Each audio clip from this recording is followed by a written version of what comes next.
Hi, this is Don. And hi, I'm Cindy. Welcome to Pearls of Liberty, July 10th, 2011. We have some exciting topics to discuss this morning. The idea of a restoration of our republic, which is a big idea and very impactful in a lot of ways.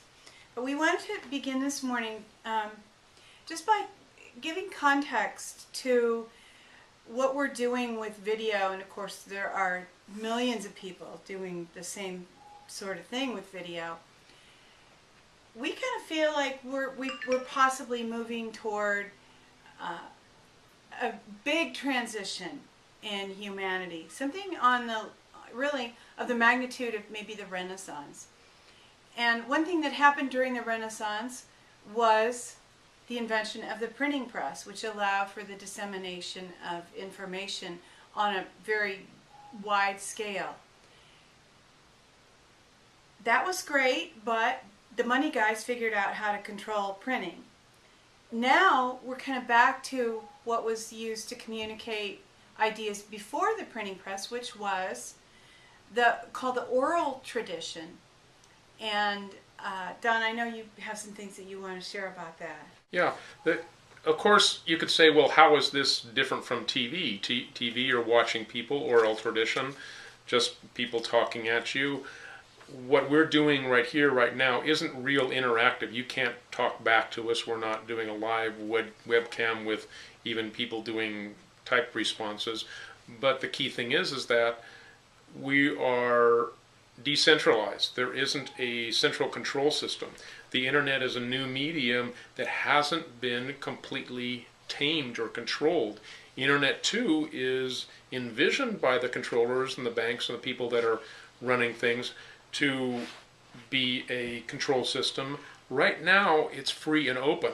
The way anything develops and has developed throughout history is that in the beginning stage it's wild, and then later it becomes controlled. We've seen that in a mini fashion with computers and people just getting in there and doing it and learning it as they go.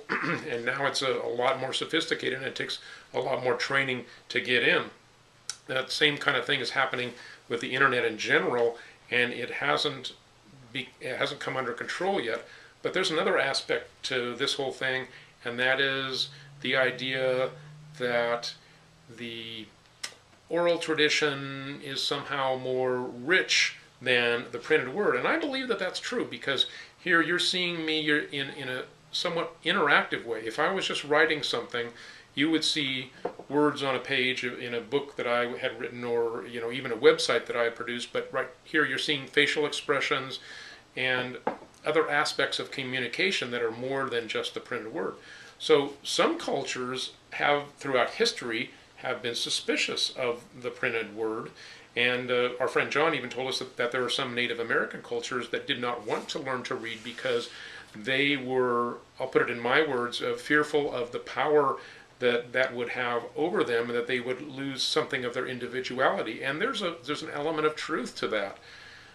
The way that I view it is that medium and communication is powerful, and in order to use that for the benefit of the mankind, it needs to be freely and widely distributed. And in terms of the written word, what that means, in order for it to be in the hands of the people, that means a lot of education in reading and writing in order to have that realm, that method of communication be of service to the public. Unfortunately, it's less of service to the public than it has been in the past, because people have been dumbed down. People were better at the written word and using that as a means of communication 100 years ago than they are today. So today it's kind of a throwback with this video medium that we're engaged in right now, to go back to an oral tradition, but in the raw form where it's not centrally controlled. And we think that's a good thing. But again, it's all about using the communication media to set people free. The printing press did that in the Renaissance, and the written word has done that with education ever since. And now with the internet, we have that opportunity, and we're doing that again because the other methods of communication have been so controlled. There's been specific times in the recent history where the bankers set out to dominate a society and bought out companies that were news media companies and replaced their editors, etc. So, as we've said before, enjoy and utilize this communication medium as much as you can. There is a tremendous amount of important things that are happening in the world, and in terms of personal liberty that is taking leaps and bounds forward in terms of understanding in people's lives. So we thank you for listening, and we encourage you to use this method to communicate your ideas to others and to grow in sharing in this communication medium. We very much enjoyed the television show Lie to Me. If you watch Lie to Me, you can learn how to read faces, and you can tell as you watch us if Don and I are lying to you or if we're telling you the truth, which is another benefit of this form of communication. You can get an idea of how committed the person is to what they're saying if you watch closely. An idea that we wanted to introduce this week is something that we both have been posting on Facebook about for at least a day or two. Something that we just recently learned about within the last 2 weeks, actually a week and a half. That is the Republic of the United States, and the web address is republicfortheunitedstates.com, and we'll have that in the details of this video. I know that Don has some things that he'd like to share. I just want to introduce this idea by saying that with our tax money directed toward, to a large degree, military, and to a smaller degree, police forces, we have funded the potential for our own enslavement. And that alone is a good reason to take a long, hard look at the Republic as it stands today. But as it turns out, the Republic as it stands today is not even functioning legally. So Don, would you? Right. What has happened just for us personally within the last 2 weeks is, well, I'll even back up before then. So because this was not completely new to me, what I'm about to tell you. About maybe a year and a half, probably almost 2 years ago, I saw a video that was taking people in Riverside County in California that were doing a restoration of the Republic.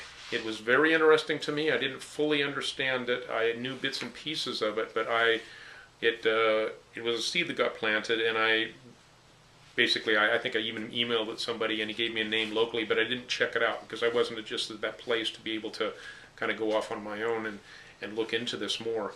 But a week ago, we connected with some people locally, and one of the men is a representative for the Reformed Republic of California.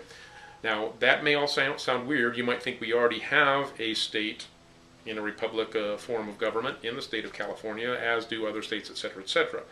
Well, like I said, I've known bits and pieces of this history, but this past week I listened to a video that put all the pieces together in a way that was above and beyond anything I'd heard before.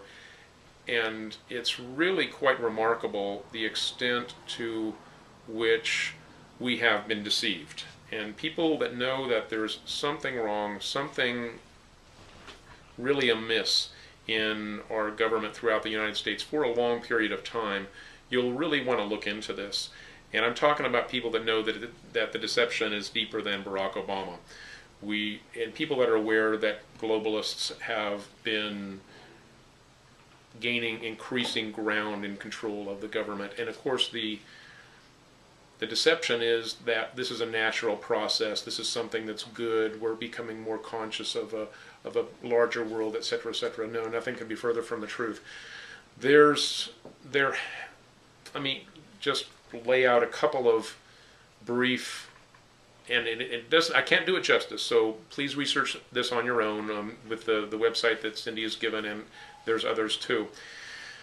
That what has happened was that from the time that the United States broke away from Great Britain and the original documents that were laid down, the Confederation and then the Constitution for the new government of the new country of the United States, there were debts from the war that needed to be repaid to France and even within the United States and to England. People that had money in the existing money system, the English banking world, needed to be repaid for these war debts. You see, because as long as the Britain was investing money into the colonies, they felt that they'd get a return on their investment. As after the war, there wasn't the possibility of that return on investment unless there was a promise, and there was a promise to repay, and that note came due in 70 years. Well, there wasn't sufficient funds to pay that. That was around the time of the Civil War. So this is giving a whole other meaning to what's behind the Civil War. Many people know that it really wasn't about slavery, and it really was about trade, but even at a deeper level. This is about the claims of the foreign investors on the American country. So what Abraham Lincoln did was to form a corporation that would be responsible for that debt. That was the only solution he could come up with. So what happened was that corporation that was formed after the Civil War, and I've totally bypassed the whole idea of greenbacks and all of that, which is, you'd want to look about that too and what that meant and how that related to this. It's very involved and complex, but I'm just laying out the major pieces. This war debt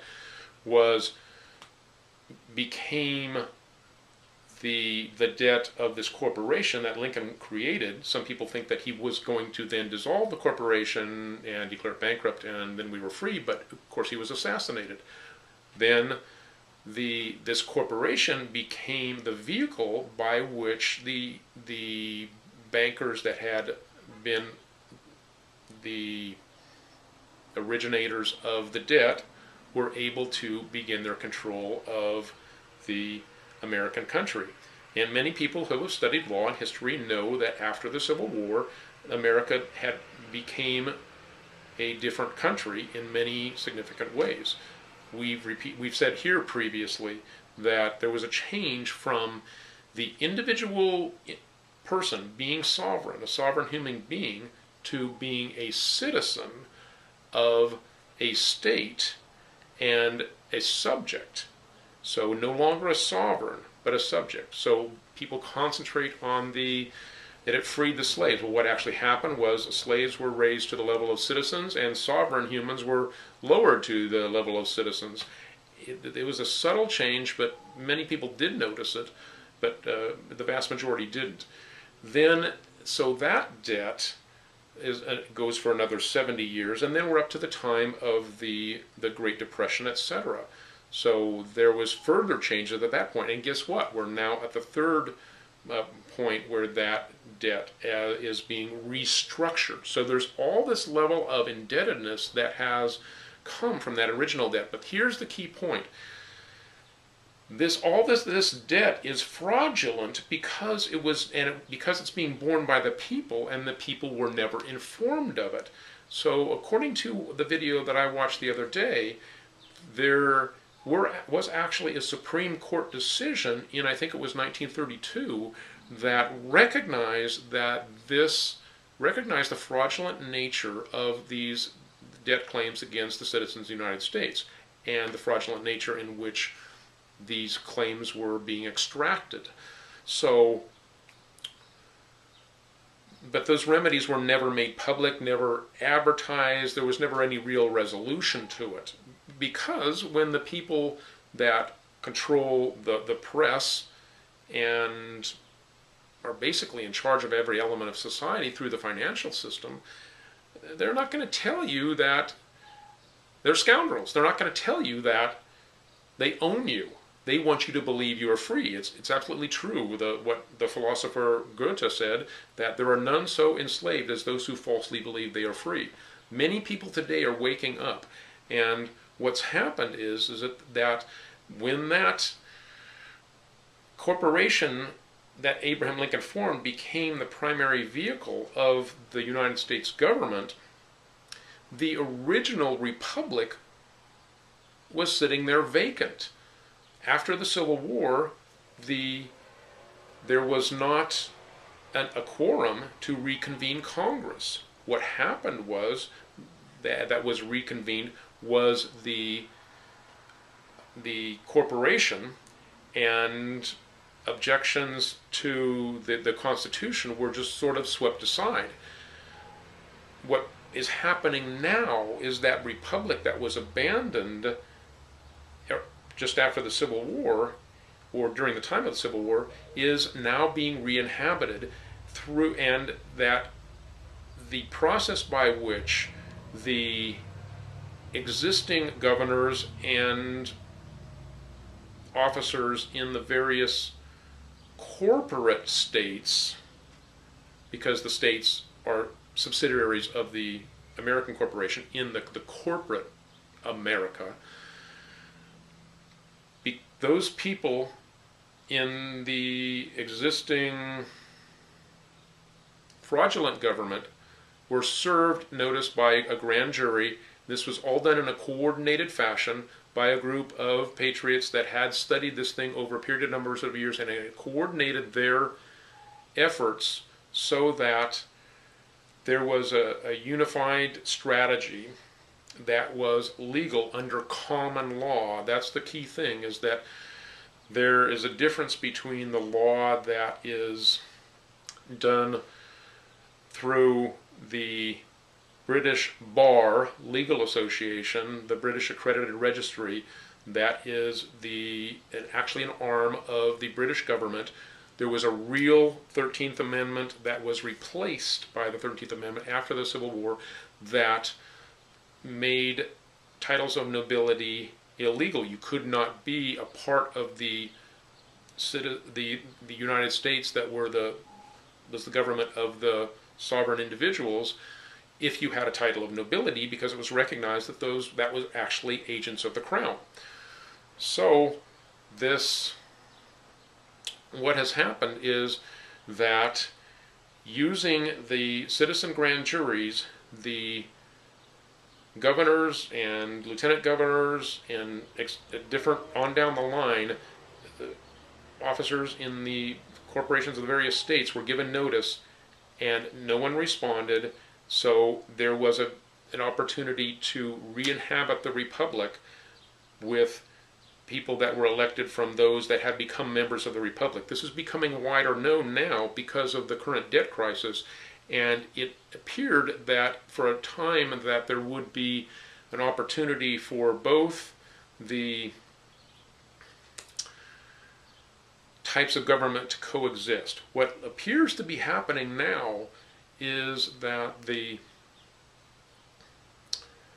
financial collapse appears to be being generated on purpose in order to bring on a crisis that will cause the necessity of UN troops to come in and claim to be providing order. Yet at the same time, we're having this republic being re-inhabited, and nobody is hearing about it on the news because the news media is owned by the foreign corporation known as the Federal Reserve. So we do have a huge clash coming up. We do have increasing awareness that the republic has been re-inhabited. It is growing in strength. People are finding out about it in various tea parties, etc. And it's an exciting thing. It's an opportunity to reestablish liberty in our time in the way that few people have thought was possible. But it's a time of opportunity when this behemoth of federal and state governments are collapsing with debt. It's going to be very interesting times coming up in the next several months to years. So, can you say Renaissance? It really feels like there's great potential for wonderful things to happen. The Republic is financed quite well, from what we understand. If you watch the videos, you can learn a little more. Unlawful rulers always want to cry treason. You can find an example in the Old Testament. Athaliah was a queen in Israel who clearly did not have legal claim to the throne. But when the legal king was established, she cried, "Treason, treason!"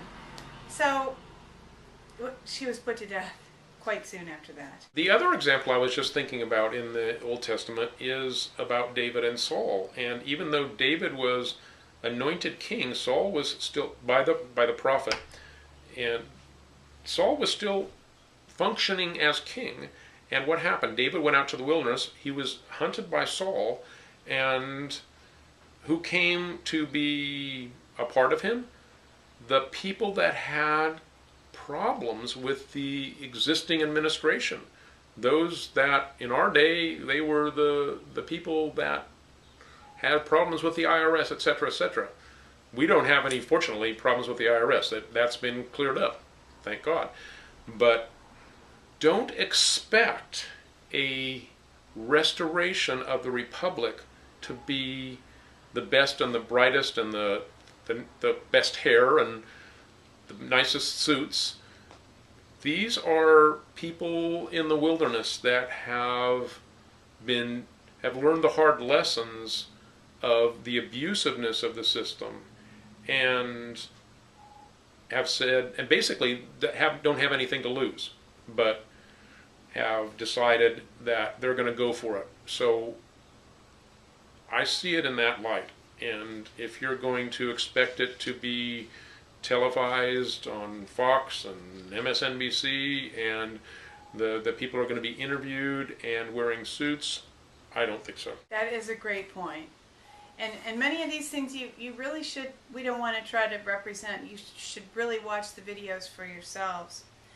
But I do want to mention, in one of the videos, it's part one of the change your founders would agree with, or whatever the title is. Believed in that there are thousands of UN troops in this country. And just last week, our friend John was talking about a friend of his who had seen thousands of white UN tanks. There are troops here ready to move against the people of the United States and take us over. This group, the Republic, has discussed issues with the United States military and are hoping to bring enough troops home. There are people in the military who agree with what's being done, and timing is very important. Numbers are very important. So if you hear this, you believe this, you like what you're hearing, find a local group, and I believe you give your thumbprint. We haven't done it yet, but I'm ready. Join the Republic. The numbers are important. They will be significant.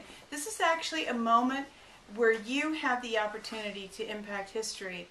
And in The Lord of the Rings, I love the part where Frodo and Sam are walking to Mordor, discussing the people in the great stories. And they're speculating that the people who did the great things, the marvelous heroes in the great stories, at the time did not know how significant what they were doing was. And I believe this is one of those times where you can be doing things possibly without realizing how very significant they are. So be careful.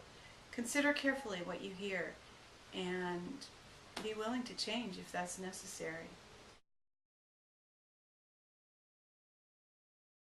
The next thing that we want to mention is the ATF's Operation Fast and Furious, and that's breaking wide open.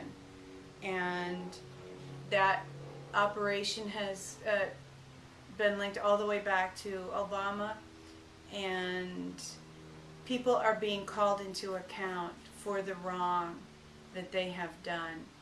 When you have the head of the ATF saying that the Attorney General is lying, and you have documents that clearly prove that the Attorney General was acting on behalf of the President of the United States, you have something that is very clearly impeachable. And of course, even though we just got done saying that we think that the whole of the government is on the wrong foundation, we're also saying, yeah, when you see the wall falling down, go ahead and give it a good kick, or send in the wrecking ball, or whatever. This is something, anything that will help to make it clear and plain that government is acting unconstitutionally. That's something that we want to help expose. And there's all kinds of different fronts to fight in this battle for liberty, and we're just saying that the impeachment of President Obama, if I can call him that, is no, you can't. Yeah, that's a battle worth fighting. Yes, and please do continue to pray for our friend Ian Garland, who was framed as he's a legal weapons dealer.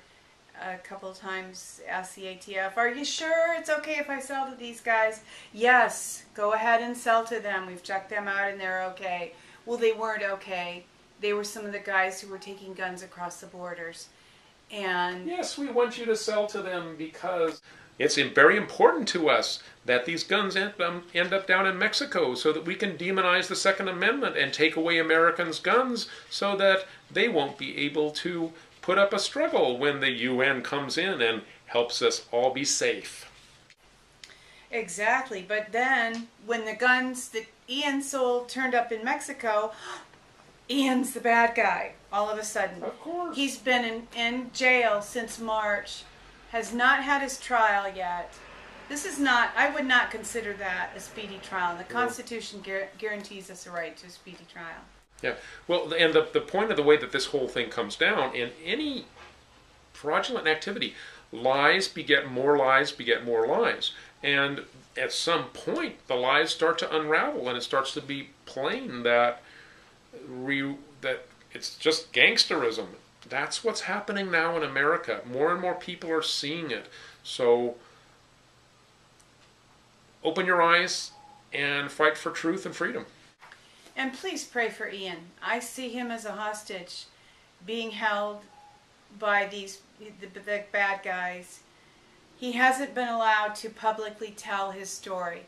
We have a letter that he sent us that we have in a very safe place, and other friends have letters from him written in his own hand. But he has not been allowed to testify yet. He has not been allowed to tell his story, which is quite damning to the ATF. So please continue to pray for Ian. And we just wanted to mention that, kind of a side note, there was a 7.3 earthquake in Japan last night, and please continue to pray for the people in Japan. One of the large political parties in Japan is aware of the banking fraud that's being perpetrated through the United States. They've spoken out openly that 9/11 was an inside job done by the U.S., by elements inside the U.S. government. And we have love in our hearts for the Japanese people, and we want to continue to pray for them and have hope and desire their well-being. I want to point out, because I don't know that we did before when talking about Fukushima and the events in Japan, that this goes back to Benjamin Fulford, and he was on video roughly a year before Fukushima happened that Japan needed to get in line with the bankers' demands or there would be consequences. And shortly after that, was made known, that threat was made known, there was an earthquake that happened that appeared to have been an engineered earthquake, and I believe it was Malaysia or someplace, to prove that the people making these threats can make good on their threats. And then we've heard various other reports that indicate that what happened in Fukushima was not purely a natural event. It may have been a natural event that was exacerbated, made worse by the certain technology, maybe HAARP, maybe other stuff. But there is serious bad blood, negative things happening in Japan because of the threats that the Japanese technology does pose to the existing structure. And we're talking about the water power car, which we now know from having met the founder of Brown's gas, not founder, but the discoverer of Brown's gas, is a very real possibility. So this is a very serious threat. Regarding the Japanese car that runs on water, I was doing some research for another video that I'm putting together, more of an illustrated video, and I did notice that as of June 21st, 2011, there was another news item pertaining to Japan's car that runs on water. So I believe they are still on track to release this car. And perhaps this, not to be too terribly paranoid, but perhaps this more recent 7.3 earthquake was another attempt to block them releasing the car that's powered by water. I think they need to move some of this, one of their technology plants, to a neutral, undisclosed location. Actually, they probably have done that. They're very intelligent people. As a rule, we don't want to go too much by stereotypes, but they're savvy about resisting the New World Order. So hopefully they have a plant somewhere and all the information somewhere that nobody can get at regarding this water-powered car. It's a shame, and I do not use that word lightly.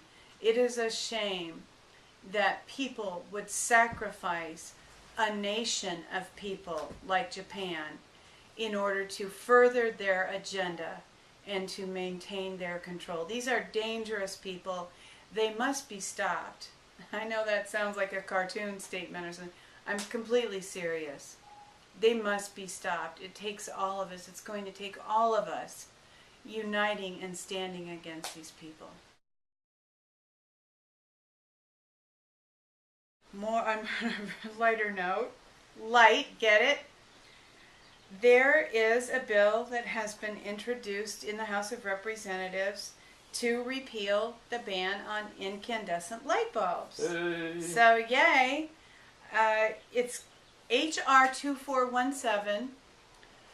If you don't like the flicker, those horrible, toxic, filled with mercury, HFC light bulbs, I think that's what they're called, write your congressman, ask him to vote yes on HR 2417, and the website for this push to repeal the ban is freeourlight.org, and I'll have that web address in the details of the YouTube video. I have to say that I just came up with a nickname that I love for these horrible light bulbs, and if you know Men in Black, it's the flashy thingy, because of its mind control capabilities. We say no to the flashy thingy bulb. That's right. Don't you flash me with that flashy thing. On a related note, because it also has to do with electricity, today is Nikola Tesla's birthday. Isn't the guy that invented that car? I saw one of those cars in Berkeley. They are nothing to sneeze at. I'm being facetious, of course. But I know. We've got to tell people who Tesla is, because most people think that has something to do with this car. Well, he does sort of has something to do with the car, but can you explain who he is? Nikola Tesla invented AC, alternating current, and that's probably the simplest way to describe it, but he's so much more than that, and he was a brilliant inventor, and I think many people believe that he was more brilliant than Einstein. He said that he understood magnetism and electrical magnetism well enough to invent alternating current, which made these substations that were necessary for DC power under Edison. The original Edison company had power stations in every neighborhood because of the loss of current that would happen with DC power. So with AC power, the current could go much farther. But Nikola Tesla's ideas went well beyond that. He had a method to provide free energy to the world, and he had drawings that he was ready to go, but guess what? The bankers wouldn't fund him. You know why? Because they couldn't use it to create a monopoly. So that'll give you the kind of idea of the control we've been under since then. Oil was picked as the energy source because it could be monopolized. Tesla's ideas were not allowed to be developed because they could not be controlled. So we still haven't gotten there yet. We don't know the full extent of his ideas, but we do have a clue where he said when you understand plasma, you will understand energy. And we talked about Brown's gas or this plasma energy before. It is plasma energy. It's not understood, but it can be done. It has been done, is being done. It's just not, it's squashed at every opportunity and not allowed to grow because the controllers are threatened by it. So, in honor of Tesla, take a step, whatever it might be for you, for energy freedom. Happy birthday, Nikola Tesla. Dr. Noah was good enough to speak with us yesterday about antibiotics and the dangers of antibiotics. And one of the things he mentioned, interestingly enough, is that the largest advance in human health was non-medical. It had to do with the institution of the use of sanitation, better sanitation, sanitary sewers, hand washing, things of that nature.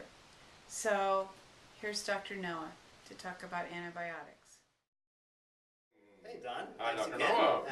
Hello and welcome. As always, a pleasure. So, kind of thought we'd talk a little bit about something that I think most people are familiar with in terms of when they start getting sick is antibiotics.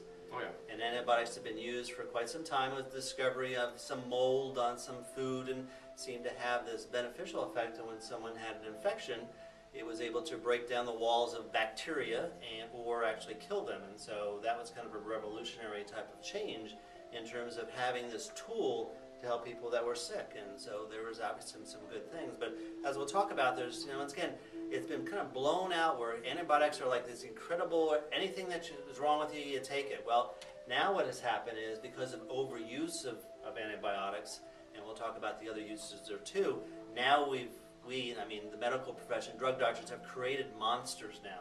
Yep. And we just talked about the outbreak over a new E. coli, super virulent, super monster type of E. coli over in Germany now has been found over here in the United States. And so these oops is right, these bugs once again just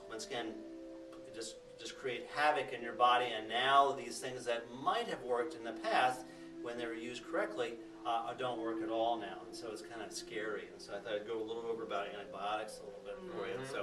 So how long has this been going on? I mean, the antibiotic, really, the breeding of resistant strains. Well, it's probably just been in the last 30 years, but it's really kind of accelerated probably in the last 5 years because we've gone over into, and that's some of the other things. Now we've got into I mean, proper type of public hygiene is a very critical factor. We'll talk about it. There was a landmark study in the British Medical Journal. What was the most significant impact in terms of reducing mortality or death? Was it, stem cell research, cardiac, coronary bypass surgery, antibiotics, all these type of things? Yeah, washing your hands. Yeah, exactly. Public hygiene still is the most profound benefit in terms of helping people. But we always want to have something super duper. It's not that sexy, so we got a new super drug, a super procedure that does this, and that's actually not the case there.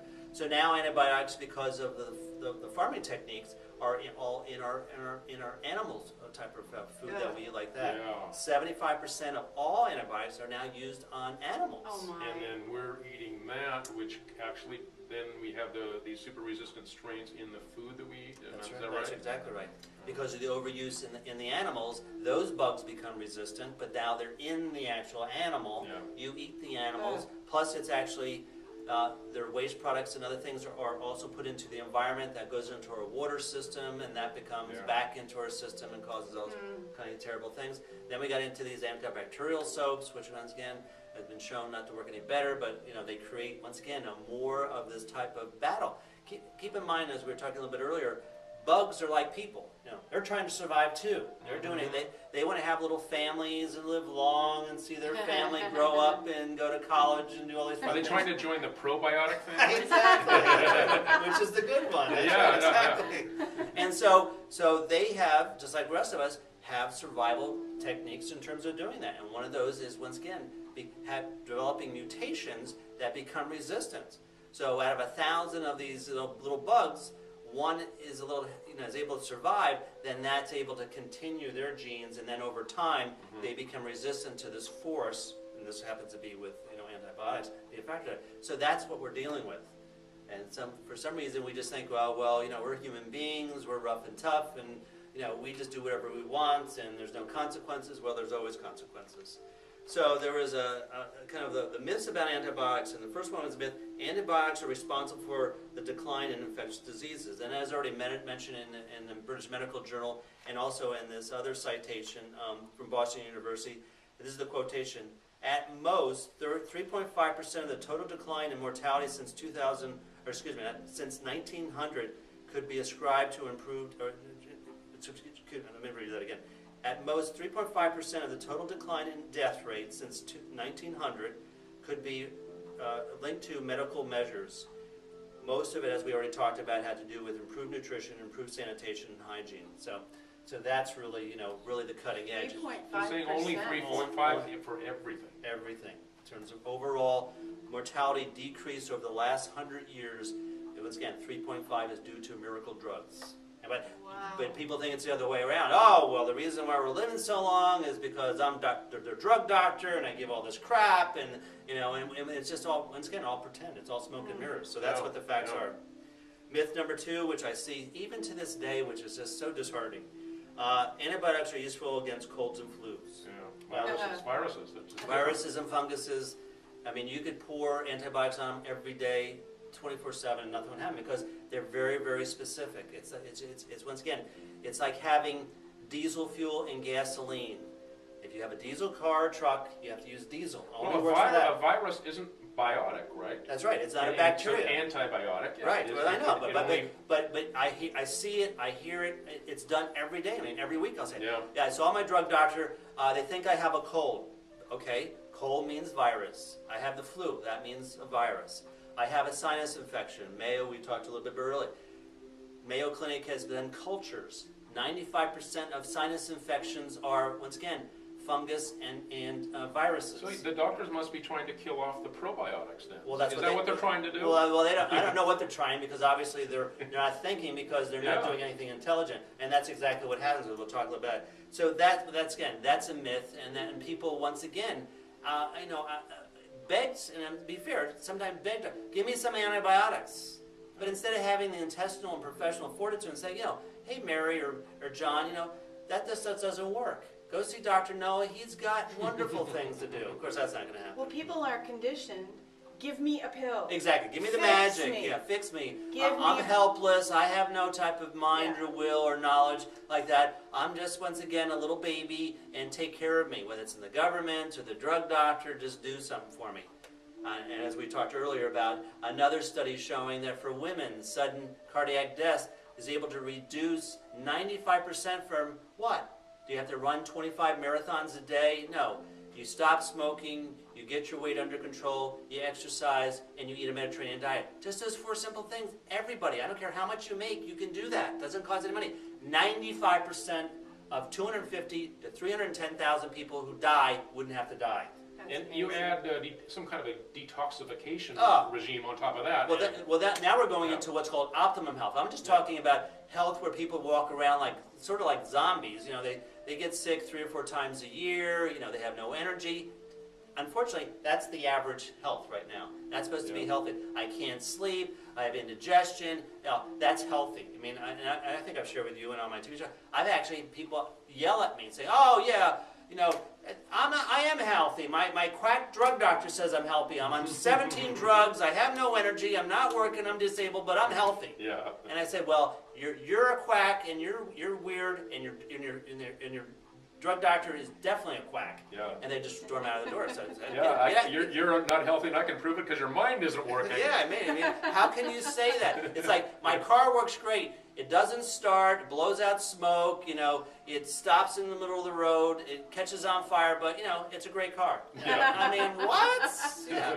But only in so-called sick care system, people continually just keep regurgitating, "I'm healthy." It's got a great CD player in the yeah. field. I was only in the hospital 7 times this year. Well, how are you healthy? I mean, no, that's it. Antibiotics are harmless, and now we've talked a little bit about, you know, where that is, you know, in terms of, you know, thinking that this is like candy. You take this stuff, and, you know, the worst, you know, the best that happens, it kills the bacteria. The worst happens, nothing happens. Well, we already talked about that overuse has caused these super bugs that are killing people. Here's a little study that, you know, you need to go back to your drug doctor and talk about. This was, once again, published in Journal of American Medical Association. Yeah, that's right. That's one of the top 3 medical journals in the world. Study links antibiotics and breast cancer. Oh, that's nothing big deal. Because I'll make some money off of breast cancer. That's a 300,000 cha-ching little type of job that's worthless what they're doing.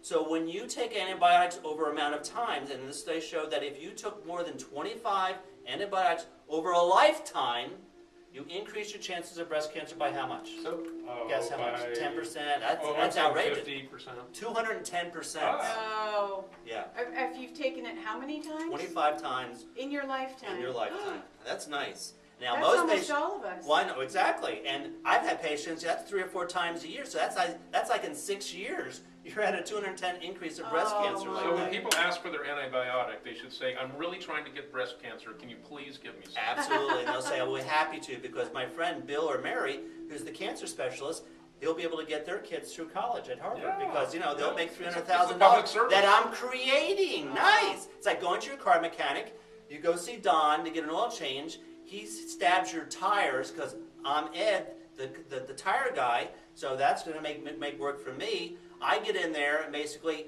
spray all kinds of garbage in there, and then Cindy has a upholstery cleaning engine, so we'll all just keep our business going This together. is the medical mafia. This is the medical Good mafia. idea. Yeah. Oh, but that's right. If we did that, we'd be thrown in jail. That's right. Yeah.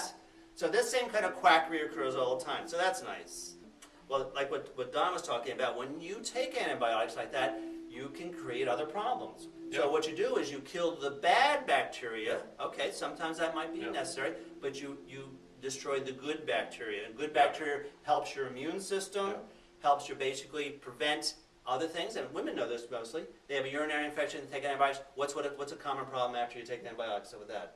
A yeast infection. That's true. That's it. Well, that's because I haven't done Yeah, that. you're Well, looking no, at her, I but can't I've remember. actually had that problem for a long time until interesting. relatively recently. Right. Because my parents were both in the health Medical profession, profession, right. I had a lot of antibiotics as a kid, and I had a chronic yeast infection that really problem in intestinal. I didn't mean never went right. away Right. until within the last year. It has finally now gone away. And who have you seen because of that? Oh, I think it has something to do Oh! with you. No, Also, to be fair to you, you've made some changes. I'm making. I You've done make detox. my own kefir from raw milk, which I drink every day, and that's been the biggest. And colloidal silver and other type of factors we'll talk about in terms of helping deal with. Yeah, people are going to get infections. That's just nature of who we are. We cut things, so you have to have a. But I've rebuilt my intestinal flora with a probe. And one of the factors is that antibiotics actually suppress the immune system. It actually makes it like a crutch. Your immune system doesn't have to work because you use antibiotics all the time. It's a cheap way to deal with it. Your body doesn't know how to do anything when you don't have antibiotics, so you're more susceptible. Wow. We'll talk about that. So those are fun things to remember about. Let's see, we got all that. Here's one published in Journal of Pediatrics, September 2001. Erythromycin dangerous for your infants. Oh my good, dangerous, yeah, because it caused different types of problems in terms of raising your risk of gastrointestinal, just like what Don was saying. Yeah. Causes different other types of severe hospitalization because your digestive system doesn't work well. Well, once again, that's a great deal. That's another $100,000 to the hospital to make that they created by going to the pediatrician that gave this crap that doesn't have to be done. Ear infections. Now, there's only been... This is the main one that I had antibiotics for as a kid. Here published in Healthcare Policy and Research, which is a government agency that looks at all the research, no benefit for antibiotics.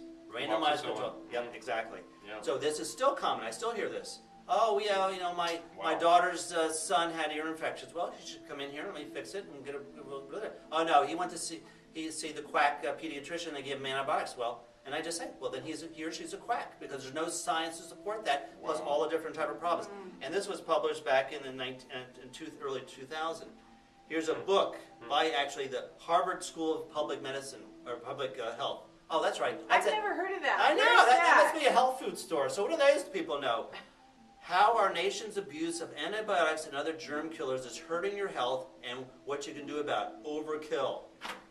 So once again, that's the tragedy here, is that these drug doctors know about this stuff because their own colleagues write about it in peer-reviewed scientific articles, public books. You know what? I think they can actually read that stuff, and because the paradigm they're in is so strong, I guess so. To them it's just like, oh, here's a little exception here, here's a little exception here. They don't realize that invalidates their entire paradigm. So they're just puppets too. Even though they've gone to this educational system, so-called being smart, they're puppets because they can't critically think. So even though I was taught that, this is wrong now, so now I have to change my thinking. Yeah, they will never question enough to think maybe I'm on completely the wrong track. Exactly. They're too arrogant to listen to, that's part of the problem anybody too. like you or like us. Well, they're it's not me. Harvard Medical School. I mean, that's what they're saying. Yeah. None of this stuff I make up. It's not like I'm making up. But if you were to, Elvis Presley talked to me last night and he told me that antibiotics are bad. No, this is once again. But I would be willing to bet that most of the doctors that are teaching in Harvard Medical School have the same paradigm that your average doctor down the same type So of the fact that they're producing this research is one thing, but actually understanding it and living it is another thing. Yeah. They're not asking for it. Nobody's asking for advice. No, exactly. The doctors aren't asking for how can we do this better? Right. This is just how we're rubber doing it. stamping. I They make do my everything money. the same As long for as I don't every rock the patient. boat, I make my $300,000. The drug companies send me to Hawaii, give me all these type of little benefits as long as I don't rock the boat. If I don't do that, then I'm a bad doctor. I don't make that kind of money. My colleagues don't like me. I can lose my license, and the drug companies won't give me all these $19,000 per doctor. And you don't go to Hawaii. And they won't go to Hawaii. That's right, exactly. Antibiotics equal childhood asthma. Oh, that's right, there's an epidemic of asthma. But that's due to genes. My great-grandmother, she was such a bad lady, gave me some genes, and now I have asthma. Or, it's some kind of bug or something out in the... No. Antibiotics equal childhood asthma. Give us that statistic about how much of your health is your genetics. That was a landmark study in the Journal of American Medical Association, the most prestigious medical journal. Looked at 90,000 identical twins, that's cloning, showed that health or disease is only 10% or less due to your genes. Wow. I know you don't want to be confused with facts. It's lifestyle. Wow. It's lifestyle. It's all environmental, whether that's radiation, chemotype, or carcinogenic compounds, lifestyles. We show Antibiotics? Antibiotics, right. And we showed there, 95% of sudden cardiac death could be eliminated by doing 4 simple things. Not taking, like you were saying, doing more things. Do liver detox, do cleansing, do CoQ10, which would make it even better, would be 100%. Yeah, you change your diet, you exercise, you have a weight that's appropriate, and you don't smoke. I mean, that's how powerful simple things are. So in this study here, once again, Journal of Clinical Experimental Allergy, once again, another drug scientific article. I hate the facts.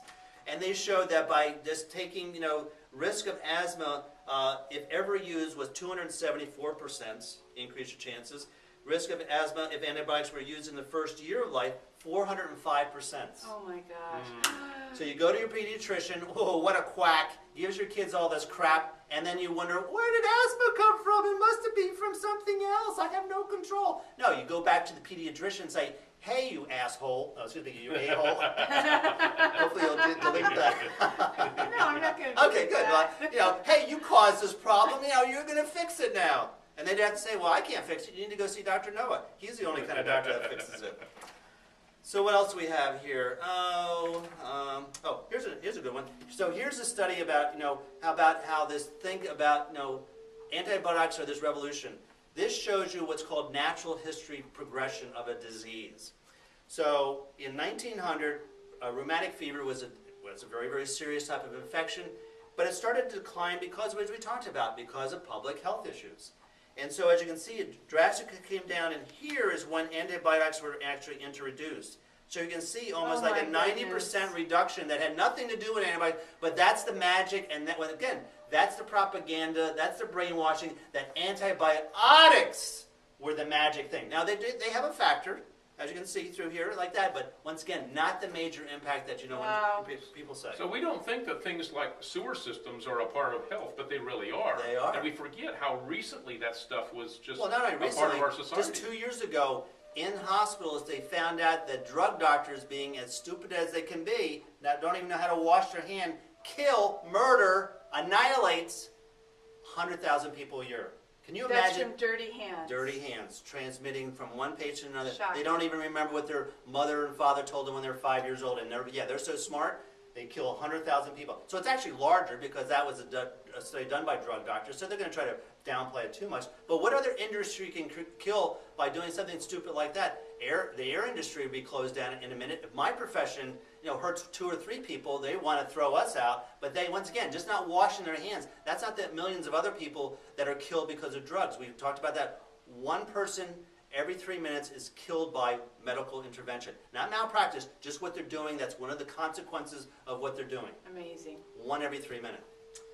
Well, okay, that's bad, but one of the other things that you can do is sugar. Now, this is a study from Lancet showing that every time you have some soda, you have some sugar, your immune system is suppressed for about 5 hours.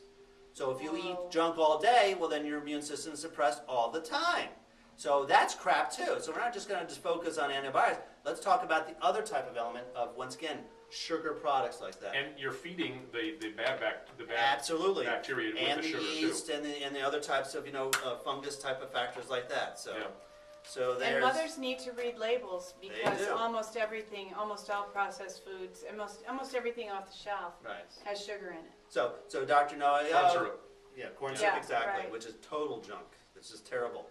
GMO type of problems with that and everything else. So, people say, well, Dr. Noah, you're just so negative, you're against the AMA. I'm not against the AMA, I just want a pill to make it all better. Well, I mean, if they have something good, I'm the first to talk about it. So they don't have something good. So what do you do when you get sick? I mean, there's lots of different things. There's different herbs out there. One of my favorites is beta-1316 glucan. We talk about another. But another classic one is garlic, used for thousands of years in terms of helping. When the last SARS epidemic, European countries were actually feeding garlic to their soldiers and stuff when the swine flu and the SARS was around, which is an avian type of virus like that, because we know that has a factor. So people are afraid of that because of the bad breath thing. Well, now they have, if you don't want to eat the raw, I mean, obviously that's the cheapest way to do it. Just now most of the garlic, and the one I'm going to talk about, it comes from England, they've taken out that sulfur compound out of like that doesn't interfere with the healing properties, and there's no smell of garlic. Now, I think garlic smells great. I mean, I love the smell. Yeah, I do too. People and cooking like that. So, but they'll smell perfumes that cause cancer and stuff, and they'll like that. So, I mean, go figure about that. So here's an article here in British Journal of Biomedical Science, 2004. Antibacterial activity of a new stable aqueous, which means water extract of allicin, which is the active ingredient of garlic, against MRSA. Yeah. Oh my Perfectly goodness. fit. Yeah, what do you know? What do you know? In fact, the one I use, before it's shipped out, they actually test it against MRSA, and if it doesn't kill it, they don't ship it out. If it kills it, then they ship it out. That's how powerful this is. Now, the sad thing about... Now, Go ahead. So what's different about this? I know It's a process. That the bacteria wouldn't develop a resistance. Well, that's right. There's never been any case, and because we won't go into direct minute, there'll never be a case because allicin works on a different principle. But allicin is the active ingredient which helps kill these things. It's a very unstable and it's a very quick acting. They were able to find through a patented way to stabilize it so it stays in your system long enough to do the good thing. Now, regular type of garlic, that you chew and eat like that, and that's a factor that you need to do. You need to chew your garlic. If you just swallow, it doesn't work. Has it been shown to be able to extend the amount of allicin, and this allicin goes into bacteria. Oh, God. Drug companies are going to wet their pants. But garlic also kills viruses, fungus, yeast, and bacteria. Oh, my God. But leaves the good stuff. Exactly right, and that's, talk about incredible type of, divine type of playing here. Yeah. It kills the bad and it leaves the good alone. We ought to hire this God guy that creates this stuff. Don't talk about that. There's no patent drug that can make a claim like that. There's a drug that could do two. If they could do bacteria and viruses, that would be $1 trillion. Here's something that does all of them. Plus, even if they did find two, the bacteria and virus, there would be, like Don was saying, it would kill the good stuff and cause other kind of problems. This doesn't do any of that. I'm sorry, you can't patent garlic. No, I know, it's too bad. Another study, allicin is a wonderland. Scientists weaponize an antibody to develop continuous attacks on cancer cells. Yeah, allicin is, once again, oh my God, not only does it do bacteria, viruses, fungus, and yeast, it also has anti-cancer properties. Oh my God. I think it's good for vampires too, or something and it's like good that. for vampires. It keeps them away. Here's once again the gold standard, preventing common cold with garlic supplement in a double-blind placebo-controlled study, showing exactly that. So the science is there. This stuff works all the time. It's, as I said, it works on different types of other types of issues. Anti-parasitic, which I forgot to talk about, which actually in this country is still a problem because of what we could talk about other factors like that. So, that's what's so mind-boggling, is that these things are very expensive. I had a patient, he's a former professor, actually an internationally known bird specialist, had an infection, was put on an antibiotic that didn't work, actually caused some other problems, $1,000 a dose. What? $1,000 a dose. And that one worked or that one didn't? Did not work. Yeah. These are what are called third and fourth generation things. So very we powerful. think that our great advancements and our great technology and all this money, and we think we're getting something, but there it is, just common garlic that you can go I'm down not to saying the that store. there's still a place for antibiotics. They do have certain infections that it still works. The problem is that, once again, more and more of the bugs are becoming resistant. So it has, but it's crazy. One is most of the time it doesn't work, cause all these side effects, and who has $1,000 a dose? Nobody. Yeah. But that's, once again, that's a whole different topic about the debts. We're talking about, right now they're talking about Medicare cutting back. Well, how about getting to the cause of the problem? Medical procedures, medical crap that costs hundreds of thousands of dollars, and maybe we wouldn't have to cut it because those things are overpriced. That would be amazing. Who would go to a car mechanic? Yeah, Don, I can fix your tires. $14,000. You go, what? Forget you. I'm going down to Pete's for $50. But that's the monopoly here, because whatever quack you go to, it's once again $1,000 a dose. So it's a monopoly. Incredible. And we're supposed to be in a free country. Yeah. That's a joke. It's a monopoly, like other monopolies. You don't have freedom. There is no free competition. I want to go back to the kind of cars that you can work on yourself. Well, me too, exactly. One of my favorites was a '64 Chevy pickup. It was great. It was easy to work on, do like that. But that's a whole different story. So there should be free competition. And how to really deal with this, everybody gets $10,000, which is still would save money. And then if you want to go to your quack, spend $1,000 a dose for antibiotics, or come in and spend $39, that's 1,000 times more effective, that would stop immediately. That $1,000 antibiotic would be out of business in about 90 days. But there is no competition. Because these drug doctors, once again, you ask them, hey, Pete, hard to believe, I actually know drug doctors. Yeah. When you have a monopoly, the easiest way to fool people that you don't is to have just different brandings of things that are essentially the same. Well, but they have no consciousness of money. Yeah. Because they're real doctors, oh, let's send you out for a CT, MRI, we'll do this panel, $14,000 a workup. They don't even know how much that costs. They just bill it and they get paid. So there's no incentive. But the people that are receiving that treatment, they don't suspect that they're in a monopoly because they've got the illusion of choice. They've got the different doctor they can go to, the different health plan they can join. Right. They've got the Verizon versus AT&T. It's just this branding, Pepsi versus but Coke. one is like Verizon's a monopoly. The monthly plan is $8,000 and AT&T is $69. They'd be out of business. But once again, there isn't even any competition there. Yeah, it's this false. It's an illusion of choice. It's an illusion of choice. Exactly. You don't have a choice. And people say, well, why don't insurance companies? Because well, first of all, they get 40% off the top for doing nothing. I mean, I could go into maybe I'll go into a diatribe next time on what criminals they are in terms of these people that once again do nothing in terms of helping people go well, hassle everybody in terms of getting paid, take 40% off the top and do squat, shuffle paper around, buy doctors and prostitutes and say, oh, well, you can't do this and that. I mean, it's just a joke. The insurance company would be out of business too. So yeah, I'm afraid if I don't have insurance, I don't have $1,000 for 12 dosages for this crap that doesn't work. So that's part of the illusion that you have to have insurance because God forbid, I know, and maybe my daughters think I live back with the dinosaurs, but when I grew up, everybody I knew didn't have health insurance. Oh my God! And civilization still existed.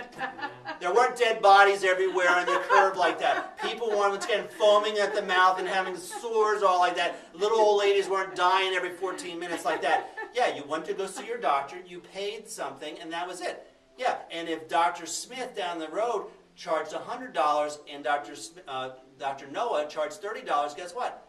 Either Dr. Jones changed it or he was out of business. Well, that's, once again, that's gone now. Now it's all, once again, wink, wink, nod, nod. This is all expensive. We talked about in my TV show, this one patient got bit by a snake. Guess how much it cost him to fix that? $20,000. $120,000.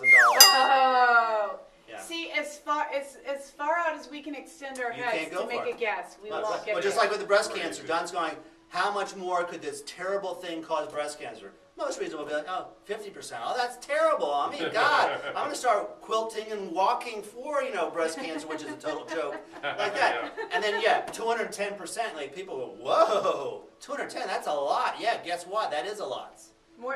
You're twice as likely. Oh, man, you're just like, it's out of your consciousness. Like, you can't even think about it. But that's what happens every time you go in and have these things.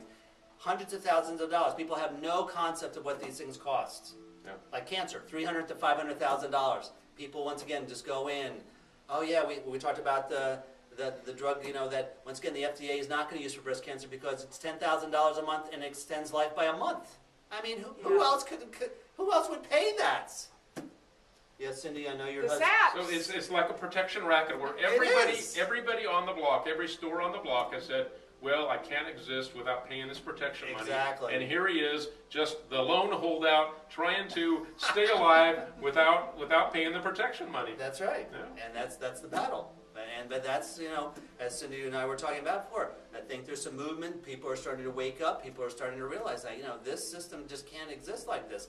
And you have to look. But the sad thing is, it never goes back down to the medical profession, especially when it talks about, the universal health care and universal type of, everybody having insurance and the high cost of Medicare. They never go down to, well, the reason why is, $39 for, this special type of garlic versus $1,000 for one dose. Now in this bottle, there's 60. So that would actually be $60,000 if I sold it, which actually works better than like that for a bottle of garlic. Wow. Why not? It works better. Why shouldn't I get $60,000? Well, Yeah, but that's not the case. No.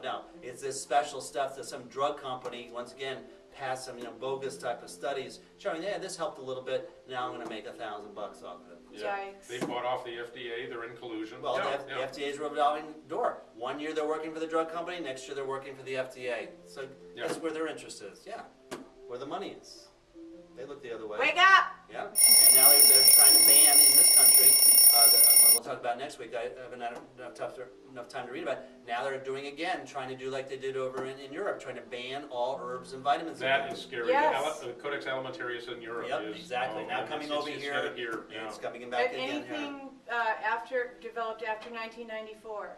See, this woman is brilliant. It's Well, exactly I'm right. very concerned. I'm very Yeah, concerned. well, we'll talk about it, and I'll give you some places that you need to start talking about. Now, the good thing that's ever happened, because I'm old enough to remember, this happens about every 5 years. And every time they do this, this is usually one of the biggest outcries that people, when they start dealing with this, the people that really understand this, they are so overwhelmed, they're so scared that people, once again, hey, you vote for this, I'm going to go after you. Good. And people have Yeah. that passion Yeah. for their natural Good. things. Yeah. So, but still, you have to be, once again, on your toes. We have to scream You about have to it. scream about it because they're going to try to sneak this through every time. Now they're trying to sneak it through with this one. Having the attitude it can't happen here is exactly what makes it happen. And that's what they want you to think. Yeah. Oh yeah, we're enlightened now. We're really for you. We're your buddies. We're your representative. And that's just all BS. It's all about money, power, corruption, and that always is, once again, always going to try to infiltrate into our good society here. So on that thanks happy again. note, Cheers! it's a beautiful day in California. So there you go. So, Thanks again. Next time. Thanks. You give us hope. Thanks. You have answers.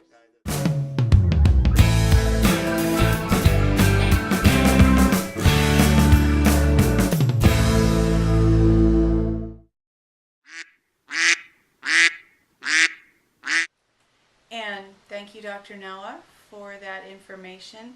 I found it very interesting that he mentioned that antibiotics are not effective against ear infections and against sinus infections. And in my family, those have typically been two of the most common uses for antibiotics. Historically, we don't use antibiotics of that nature anymore, but we appreciate Dr. Noah's wisdom about such things. And we do have a very short Pearl Culture segment this week. The first film is Last Man Standing, and we watched that on the night of the 4th of July, and when the fireworks began, I was distracted. We watched them on our deck. But Don saw the film through to the end, so would you like to comment on it? This is both of the films this week are pretty violent films, and we didn't watch them for that reason, and we don't necessarily talk about every film that we watch. If a film just didn't turn out to be good, we don't mention it, but there was something that I think is worth mentioning about Last Man Standing. It's not the violence per se that made it notable, but the concept. Bruce Willis is this character that goes into a town where there's a war between two gangs. I think one is Irish and one is Italian, and this is in the Prohibition era, when these mafias are forming and becoming powerful. And what he does was he works with one gang and then with another and pits them against each other. And in the process of this one man plays divide and conquer and ends up being the last man standing. Of course, he's badly injured in the process, but again, he's the last man standing. So this is what I see as the divide and conquer strategy of the globalists. They stay out of the fight as much as they can. They pit their potential rivals against each other so that their potential rivals kill them off, and then they intend to be the last man standing. But if we stop doing the blaming each other and look to the power source, which is the banking control system and the people that are operating that, and keep following the money up the chain, then there won't be this divide and conquer, and we'll be able to, we the people, be the last people standing instead of the freedom being destroyed and humanity being enslaved. So that's what I saw as a tie into that one. Great. It was an interesting film. I did not stop watching it because it wasn't interesting. I just, other things came up. Another film that we saw this week is The Way of the Gun, and Don said that it didn't get a real great review from people, but I thought it was in many respects a very good film. I actually rated it 5 stars on Netflix. So would you like to comment on it? Roger Ebert's review was not real favorable, but I thought he was rather unkind. I usually really agree with him, but I thought this really was an exceptional film. But I tell you, I do like complicated plots and twists that are unpredictable and surprises that are unpredictable. The guy that wrote this, or actually directed it, is his directing debut of the person who wrote the screenplay for The Usual Suspects, which I believe won Best Screenplay. It's one of my favorite films because of the woe setup that doesn't become clear until the end. And the interesting thing about, one of the many interesting things about the subject matter is this director, I can't remember his name right now, but the screenplay director, and the screenplay writer and director who did this film does an excellent job of pitting the criminal mind against the other criminal mind. You have criminals double-crossing criminals, and this is an opportunity to learn something about being wise as a serpent and not being naive about the world that we live in. The plot of this movie, there is extensive twists in it. I can't really even, this, as Roger Ebert said, that there's enough plot for a whole mini-series and more than a movie. But what it all centers around is some criminals who take a woman captive, who kidnap a woman who is about to have a baby, and she's a surrogate mother, and there's a very wealthy family involved. And that wealthy family is a criminal family, so they can't go public to the police, and so you've got criminals against criminals. Yeah, there's a lot of shootouts, and Sam Peckinpah would be cheering from his grave at all of the gunfights and chase scenes and all of that. But it's, I thought, a very interesting movie, and surprises that will keep you watching and for the next development. I thought it was very enjoyable. It was very enjoyable, and I'm not a big fan of violent films, and action adventure is not my favorite genre, but I enjoyed it very much. I really was on the edge of my seat for a lot of the film.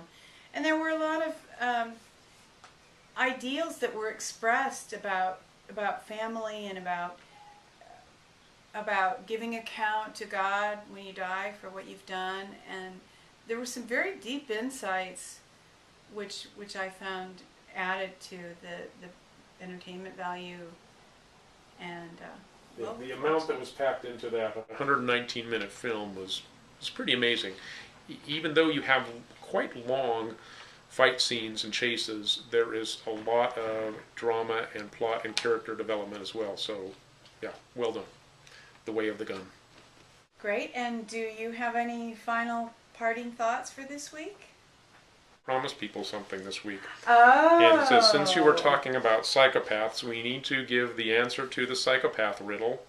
And for people that didn't happen to watch last week, by the way, please watch last week, because we noticed that it didn't have very many views, but it really is a beautiful tie-in to the things that we're discussing this week. The things about that were prophecies that were given to George Washington, and then UN tanks, etc. So please watch last week's. But the riddle that I gave at the end of last week's broadcast was this, and it's how to recognize that if a person is a psychopath, they're the person that can correctly answer this riddle. So of course you don't tell that this is a riddle to find out if you're a psychopath. Just say, I have a riddle for you. Okay, here's the riddle. The riddle is that a woman's mother has died, and at the funeral, she sees a very attractive man, someone that she's very, very attracted to, but he leaves before she's able to get his phone number, contact information, and doesn't really know who he's connected with, so she doesn't know how to follow up with him. This woman has a sister, and a few days later, after this funeral, this woman kills her sister. So the riddle is, the question is, why did this woman kill her sister? You'll probably come up with various things that have to do with maybe this sister knew this person, whatever. The answer to the riddle is very, very simple. The woman is killed her sister simply because she is hoping that this man will attend her sister's funeral. That will give you a little bit of an idea of the cold-blooded nature of the psychopathic mind. Weird stuff. Completely weird stuff. Downer. Well, find your path to liberty and freedom. Seek God and let Him lead the way. Good advice, and be strong and courageous. Thanks for watching Pearls of Liberty, and leave a comment or get in touch with us if you have questions or if you disagree with us.